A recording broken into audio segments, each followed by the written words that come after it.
The Passion of our Lord Jesus Christ, according to Matthew 26. Jesus went with them to a place called Gethsemane, and he said to his disciples, "Sit here while I go over there and pray."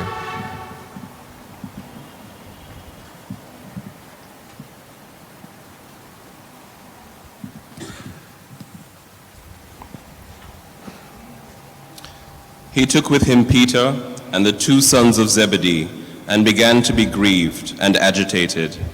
Then he said to them, "I am deeply grieved, even to death. Remain here and stay awake with me."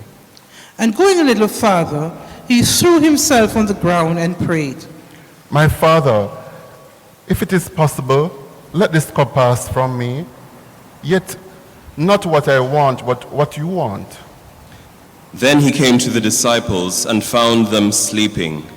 And he said to Peter, "So, you could not stay awake with me 1 hour?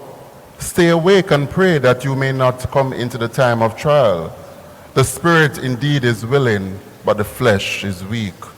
Again he went away for the second time and prayed, "My Father, if this cannot pass unless I drink it, your will be done."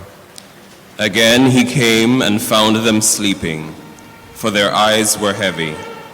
So leaving them again, he went away and prayed for the 3rd time, saying the same words. Then he came to the disciples and said to them, "Are you still sleeping and taking your rest? See, the hour is at hand, and the Son of Man is betrayed into the hands of sinners. Get up, let us be going. See, my betrayer is at hand." While he was still speaking, Judas, one of the 12, arrived. With him was a large crowd with his swords and clubs from the chief priests and the elders of the people. Now the betrayer had given them a sign, saying,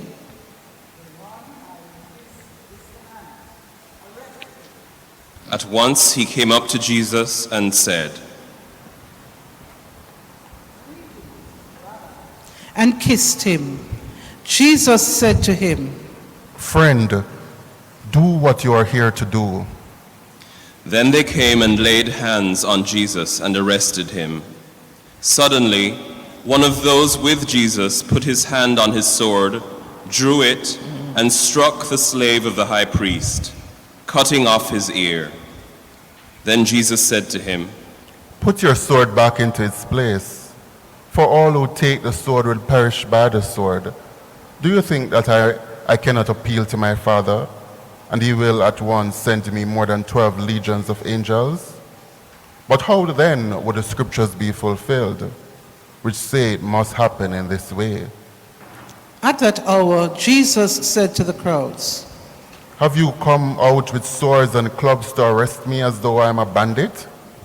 Day after day I sat in the temple teaching, and you did not arrest me, but all this has taken place so that the scriptures of the prophets may be fulfilled." Then all the disciples deserted him and fled. Those who had arrested Jesus took him to Caiaphas, the high priest, in whose house the scribes and the elders had gathered. But Peter was following him at a distance, as far as the courtyard of the high priest. And going inside, he sat with the guards in order to see how this would end. Now the chief priests and the whole council were looking for false testimony against Jesus, so that they might put him to death. But they found none. Though many false witnesses came forward, at least 2 came forward and said, "This fellow said, I am able to destroy the temple of God and to build it in 3 days." The high priest stood up and said, Have you no answer? What is it that they testify against you? But Jesus was silent. Then the high priest said to him, I put you under oath before the living God. Tell us if you are the Messiah, the Son of God. Jesus said to him, "You have said so, but I tell you, From now on you will see the Son of Man seated at the right hand of power and coming on the clouds of heaven." Then the high priest tore his clothes and said, He has blasphemed. Why do we still need witnesses? You have now heard his blasphemy. What is your verdict? They answered, He deserves death. Then they spat in his face and struck him. And some slapped him, saying, Prophesy to us, you Messiah. Who is it that struck you? Now Peter was sitting outside in the courtyard. A servant girl came to him and said, You also were with Jesus the Galilean. but he denied it before all of them, saying, I do not know what you are talking about. When he went out to the porch, another servant girl saw him. And she said to the bystanders, This man was with Jesus of Nazareth. Again he denied it with an oath. I do not know the man. After a little while, the bystanders came up and said to Peter, Certainly you are also one of them, for your accent betrays you. Then he began to curse, and he swore.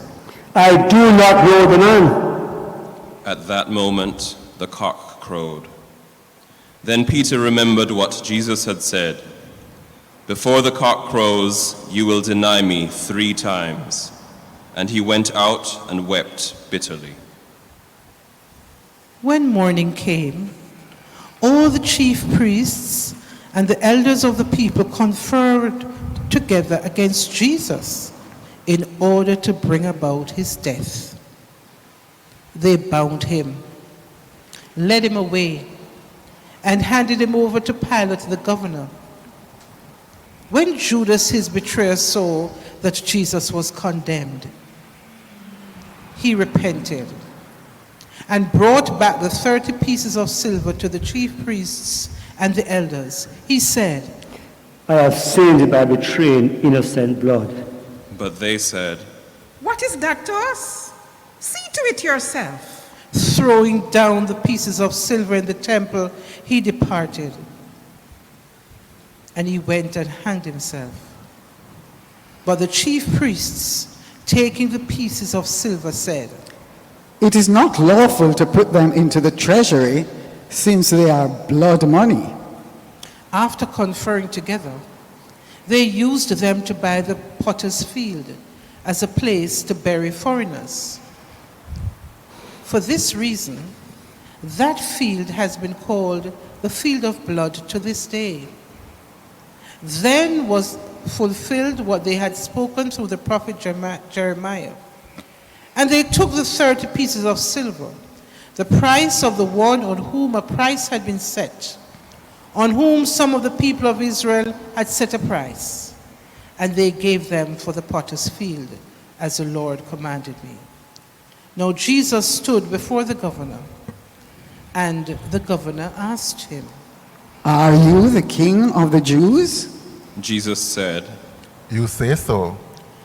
But when he was accused by the chief priests and elders, he did not answer. Then Pilate said to him, Do you not hear how many accusations they make against you? But he gave him no answer, not even a single charge, not even to a single charge, so that the governor was greatly amazed.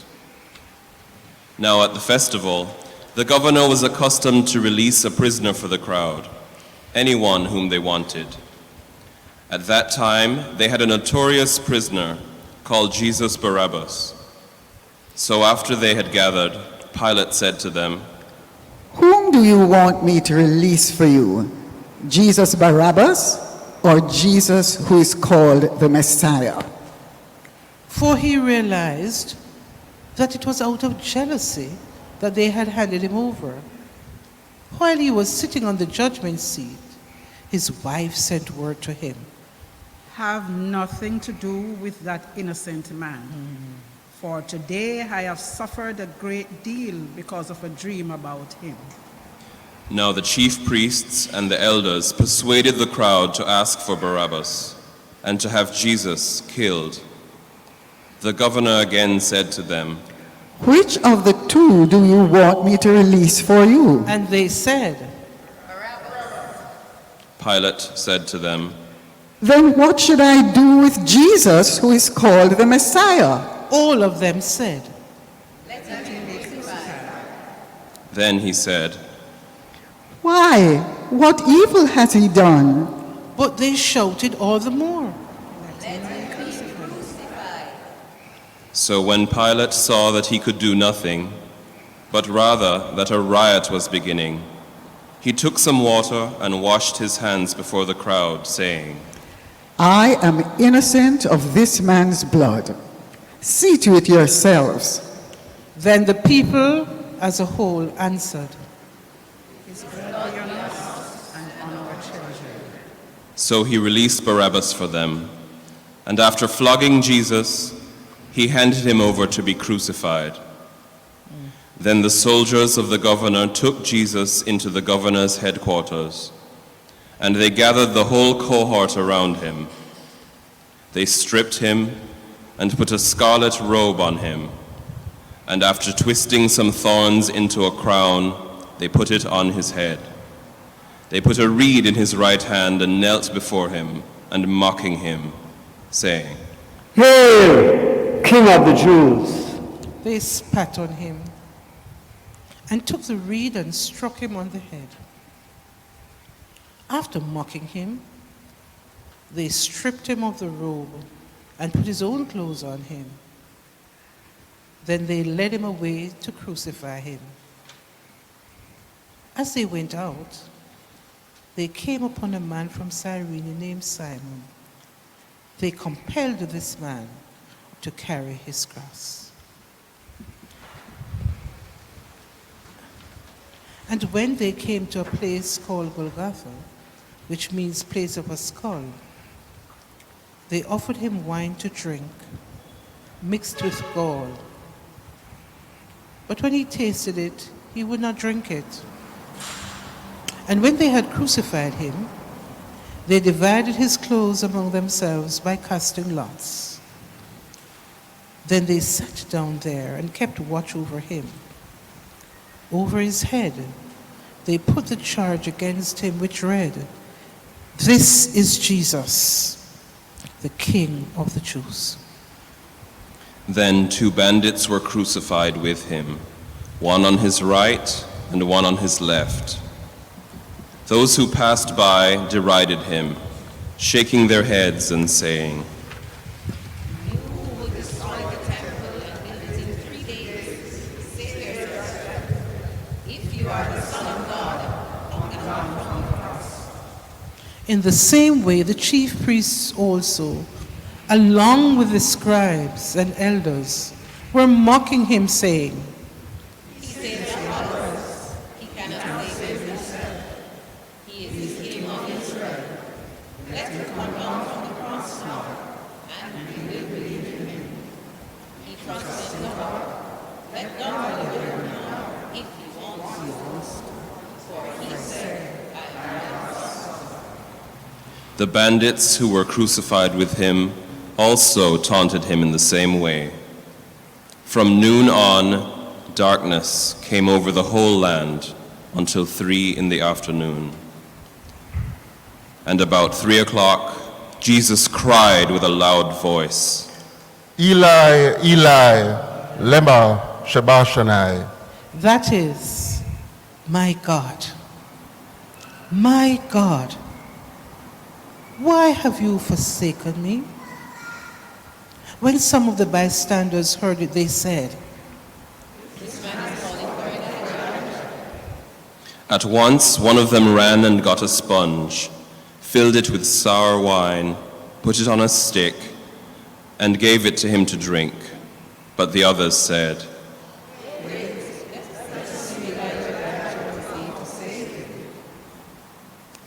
Then Jesus cried again with a loud voice and breathed his last.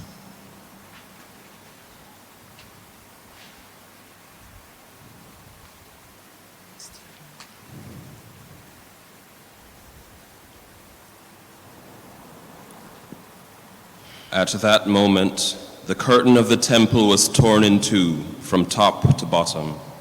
The earth shook and rocks were split. The tombs also were opened, and many bodies of the saints who had fallen asleep were raised. After his resurrection, they came out of the tombs and entered the holy city and appeared to many. Now when the centurion and those with him who were keeping watch over Jesus saw the earthquake and what took place, they were terrified and said,